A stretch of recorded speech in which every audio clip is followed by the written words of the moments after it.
Assalamualaikum dan salam sejahtera semua. Okey, cikgu akan sambung pelajaran kita tentang subtopik 11.3 iaitu pantulan. Kamu boleh buka buku teks matematik kamu, muka surat 218. Okey. Apabila Pravina melihat cermin sambil menyikat rambutnya, dia akan dapat melihat rupa parasnya pada cermin tersebut. Imej Pravina dalam cermin ialah hasil pantulan. Pantulan ialah transformasi yang berlaku apabila semua titik pada satah dibalikkan dalam satah yang sama pada suatu garis. Garis tersebut dinamakan paksi pantulan. Okey, di bawah suatu pantulan, objek dan imej berada pada sebelah yang bertentangan dengan paksi pantulan. Objek dan imejnya mempunyai jarak serenjang. Ingat, jarak serenjang ni maksudnya jarak garisan yang bersudut tegak 90 darjah yang sama dari paksi pantulan. Ketiga, bentuk dan saiz imej adalah sama dengan objek, tetapi orientasinya songsang. Orientasi ni maksudnya arah pergerakannya adalah songsang, adalah terbalik.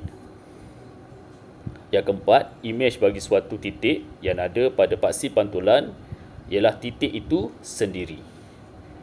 Simetri ialah suatu padanan dari segi saiz dan bentuk di antara satu bahagian atau sisi suatu arah objek. Garis simetri ialah garisan yang membahagikan suatu bentuk kepada dua bahagian yang kongruen. Ingat, kongruen maksudnya sama. Maksudnya garisan yang membahagikan suatu bentuk kepada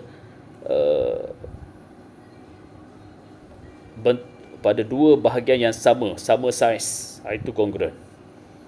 Garis ini ialah pembahagi dua sama serenjang bagi garis yang menyambungkan objek dan imej. Garis simetri ialah paksi pantulan bagi imej dan objek. Sifat imej bagi pantulan ialah A. Sama bentuk dan sama saiz dengan objek, dan B. Imej mempunyai orientasi yang berbeza, sama ada bersongsang sisi dan membentuk imej cermin antara satu sama lain.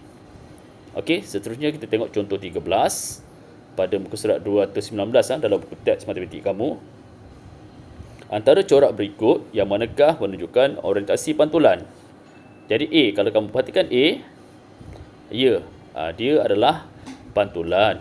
Kerana kamu tengok orientasi bagi kedua objek dan imej ini adalah songsang, berada pada arah yang berlainan dan dia adalah kongruen.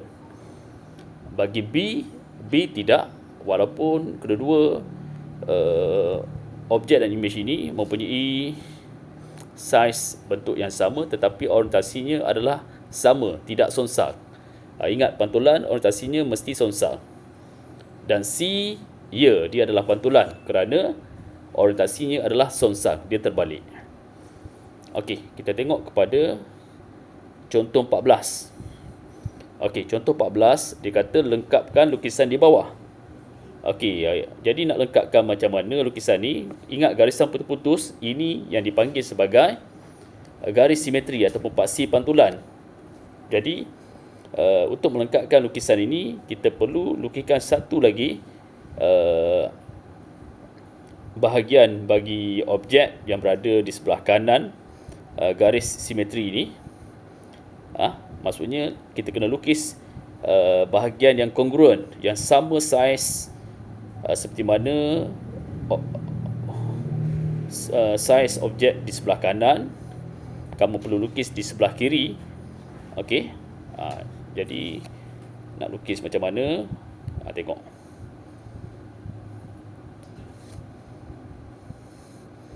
Okey. Okey. Kamu kena ambil titik ni. Titik ni adalah titik bagi objek. Kemudian kamu cari titik yang sebadan bagi objek ini pada sebelah kiri garis putus-putus, itu garis simetri. Jadi kira dari titik ini ke garis simetri ada berapa petak? 1, 2, 3, 4 petak. Jadi kat sini pun di sebelah kiri mesti 4 petak juga. 1, 2, 3. Inilah titik yang sepadan.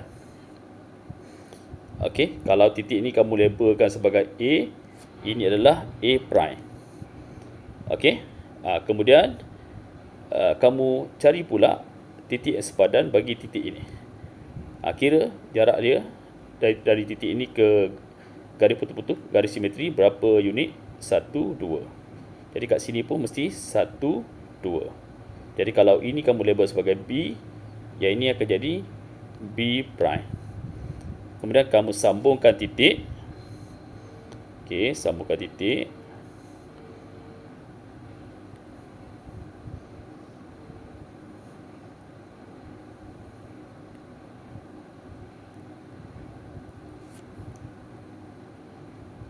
Okey, sambung titik. Kemudian titik ini kamu sambungkan ke titik ini. Dan titik ini kamu sambungkan ke sini.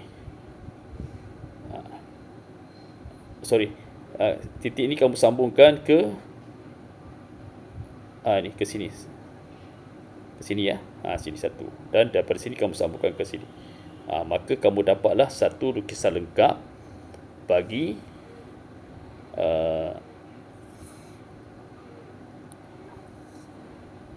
contoh 14 seperti mana yang kamu nampak di sebelah kanan ni. Okey, itu cara macam mana kamu nak melengkapkan lukisan yang melibatkan pantulan. Pantulan merupakan suatu transformasi. Okey, alright. Seterusnya kita tengok pula kepada subtopik 11.3.2, penerangan tentang pantulan. Contoh 15. Okey, dalam rajah berikut, segitiga M prime ialah imej kepada segitiga M di bawah suatu pantulan. Huraikan pantulan tersebut. Jadi bagaimana nak huraikan? Jadi ingat, M adalah objek, M prime, segitiga yang bergaris warna hijau ni merupakan imej. Jadi kamu kena kenal pasti dulu garis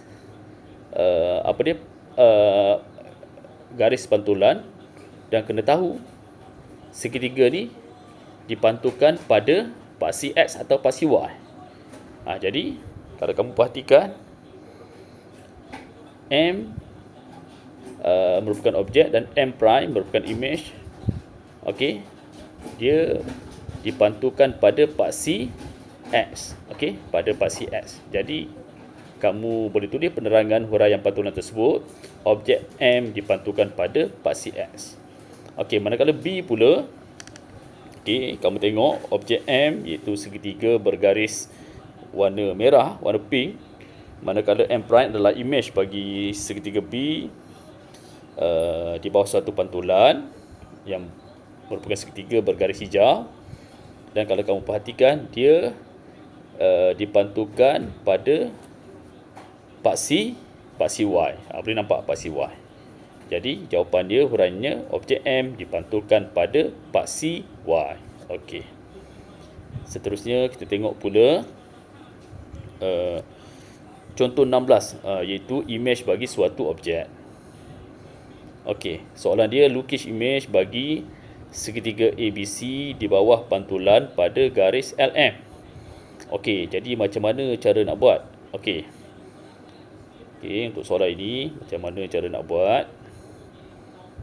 Okey, kita nak lukis imej bagi segitiga ABC di bawah pantulan pada garis LM.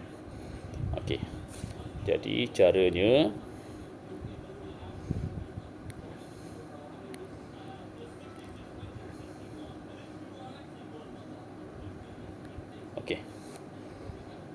okey, garis LM merupakan paksi pantulan.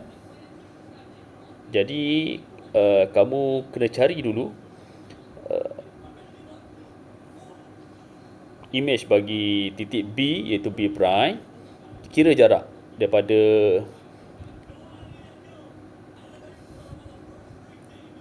tak nampak. Jap.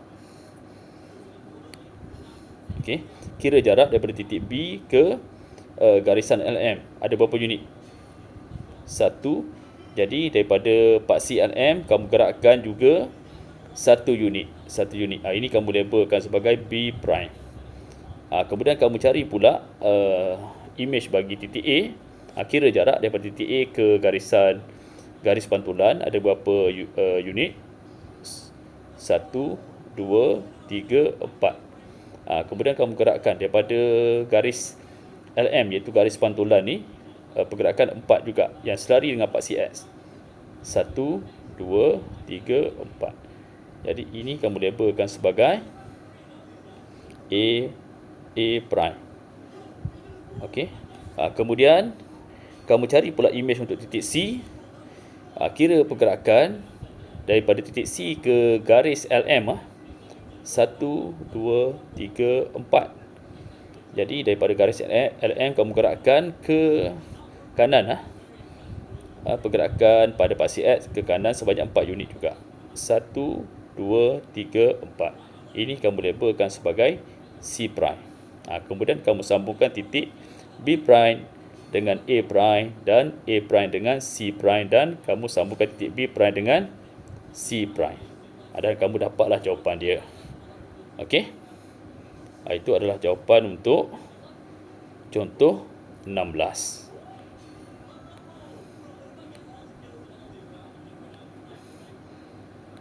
Okey, jawapan contoh 16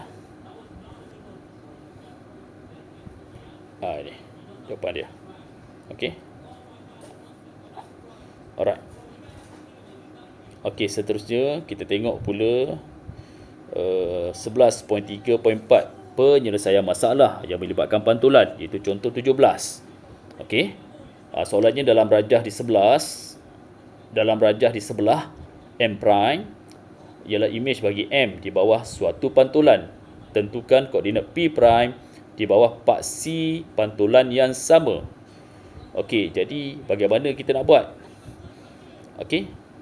Jadi pertama sekali kamu kena kenal pasti dulu garis pantulan. Macam mana nak kenal garis pantulan? Okey. Garis pantulan. Okey. Tengok M ke M prime. Kamu kira dulu jarak daripada M ke M prime ada berapa. Ambil salah satu titik, contoh titik ni. Titik ni kamu ambil daripada objek. Pergerakan dia daripada titik ni ke titik yang sepadan. Satu titik daripada objek M ke satu titik yang sepadan pada image M prime. Jadi kira jarak dia ada berapa unit? 1, 2. Okey, 2 unit. Jadi 2 unit maksudnya dia perlu dibahagi 2. Jadi pergerakan daripada titik M ke garis pantulan, paksi pantulan mesti separuh daripada 2 ni, iaitu 2 bahagi 2 dapat 1. Mesti 1 dah. Ini ke sini. Okey. Jadi kamu boleh kenal pasti paksi pantulan adalah satu garis lurus yang selari dengan paksi X. Ini adalah paksi pantulan.